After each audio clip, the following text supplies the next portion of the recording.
Okay then guys and girls, back again with a quick look diorama.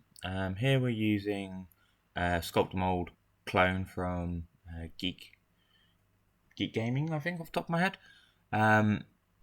Very similar to Sculpt Mold, just half the price. Dries a lot quicker as well. So quite a useful little product. Okay, so now we're building up the embankment wall behind using the Sculpt Mold clone. Actually really quite surprised with how well this came out.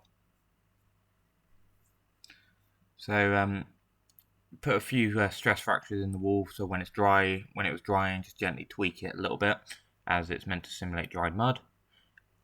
Onto the painting now.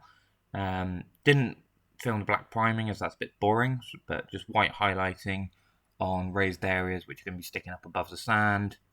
And now the sand layer. This is literally Vallejo ivory sand colour, just infilling all over really.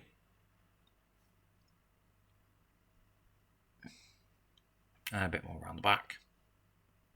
Okay, so the walls is a custom mix of Vallejo mud, dirt, and the ivory sand colour again, just to add a little bit of colour difference into the model, into the diorama, sorry.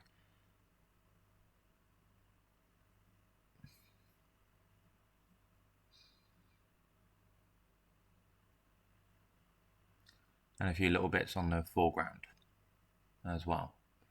Just touching the bottom of the walls and any raised up terrain. Okay, so now we're using AK dry step just on the walls themselves to add another little variation in colour. And now we're using a dark wash to highlight the cracks put in during the drying phase.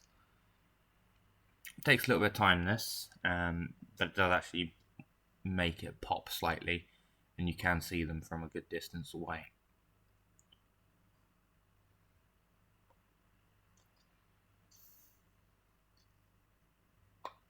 Now just using a cotton wool bud just to wipe off the excess.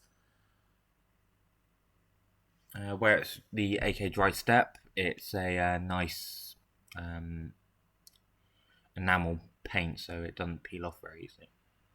Okay, so now we're on to applying the main decor of the scene, which is literally sand.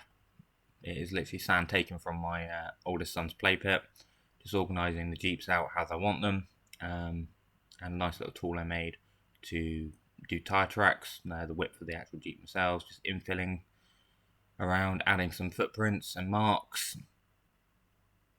And onto the final sort of step. So this is a pigment I picked up.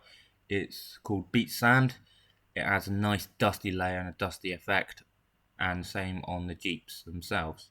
I had already done one Jeep as a sort of proof of concept himself of how it comes out. But nice general overcoat of the lower areas and stuff which had been left on the Jeep for a long period of time and wasn't maintained. So weapons are going to be clean, and pretty much anything along those lines of day-to-day fighting use.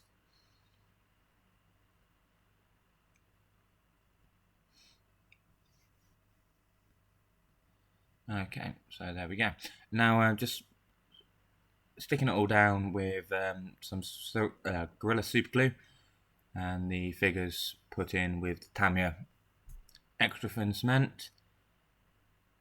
Get them all in there nice and tightly. And the cameraman, and here we go. So nice little quick snap before we go. I'm very happy with this little diorama, not much needed for it. It was very simple, not very complex in sort of skills required, but very pleased with how it came out. So thank you for watching, hope to see you next time.